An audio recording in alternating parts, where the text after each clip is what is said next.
issue relative to the minors and the trespass issue. That's been absolutely get out. He hadn't said it, but he did. He showed it. So, and that's been on 3 occasions now. So I would like if you would respond to that. And my question is, would you or have you spoken with him in reference to get his support on board, or where are we at with that, or do you know? Well, I've approached him on numerous occasions to discuss these issues, and we have yet to do that. I don't think Mike Winter's a letter come forward because he's getting too much federal money. That's exactly right. I can't answer for Sheriff Winters, you guys. Like I say, I've approached him numerous times and asked that we sit and talk about all these issues, and he never has time for me either. So. And that's my point. They don't want to be bothered with it. So. That's right, Bob. Vote him out. That's right, vote. I got a Question, Gil. Here about 4 months ago, there was a little article in the paper that you signed some kind of agreement with the Forest Service or the BLM. I didn't get the article. I just heard about it 3 or 4 months ago. It was just a small article. We tried to get a hold of the Daily Courier to find out just what it was and everything, and they kind of let us off. And What the only agreement that I've signed with the U.S. Forest Service was that cooperation agreement, not a coordination. But until I haven't withdrawn that at this point, but it does not give them the authority to use my authority to do whatever they do. Okay? And that's why I'm saying, if any of these things happen to you, I need a documented statement and a witness if possible, so that I can step back and say, no, we're not doing this, and this is why. Okay? Folks, I'm going to share this with you. You may not want to hear it. Our guys are out there busting their asses. They truly are busting their asses for you. Okay? We have cut corners. We have we've generated over $2 million in revenue each year. I mean, we are doing the best we can for you folks. But I'm going to share this with you. And I'm not asking for you to give me a commitment. But every time we ask for support for the Sheriff's Office, it's just not there. Okay? A lot of people don't vote. They don't care. Come July 1st, I'm going to lay off 50 to 70% of the employees I have. Now, if you can imagine what that's going to do for service, it's going to suck. There's no other way to put it. Quite frankly, I'll be so busy handling calls myself, like I did when I first started this job. All of these things will have to go on a shelf. I won't be able to stand up with you anymore. And I'm not sharing this with you to lever you in any way, shape, or form. Please don't misunderstand me. We're busting our asses. We're doing the best we can for you guys. What are you willing to do to allow us to continue with that? If you don't want the service, don't vote for it. I'm okay with that. I said in the beginning, the first time I ran for office, we'll work with what we got and we'll do the best we can. That's a promise to you that I will not change. That's just the way I am. But we need the support to maintain the level of service that we're currently providing you. We don't have 24/7 coverage. We have 2 10-hour shifts. We will have 1 8-hour shift 7 days a week come July 1st. My jail is a 262-bed jail. Right now we're doing our best to put 140 people in there. I can go to 160 short term, but we don't have enough food to supply that many people for a duration, so I have to keep it close to 140, 150. Out of a 262-bed jail, we will go down to about 30 beds come July 1st. We are going to be sucking wind. Now, anyway, I didn't come here to preach that to you tonight, but I got to share it with you.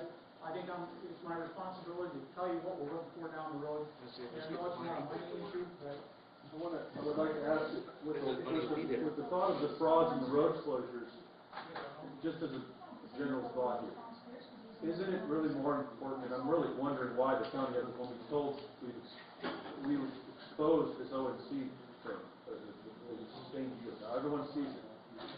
So wouldn't it really be more important to have the county sue the federal government instead of over the road closures at this point? We're going to be out the roads too. We can split duty here. That the county sues for sustained yield of the federal grant from the ONC Act for sustained yield instead of what they've done, and get the sustained yield provision working, that they can't really shirk at all, then it would be to sue for fraud on the road. And get the funds that we need and get industry moving again through that contract. What I want to share with you, you now have two commissioners that are pro helping. Okay? For what? Well, one, all these issues, dealing with timber, dealing with mining, and somebody brought up a point earlier, and I said, please remind me. Hemp. What we want to do is we want to, and two of the commissioners are on board with this, what they want to do is they want to grow hemp in this county. Now, hemp and marijuana, they're both sensibility.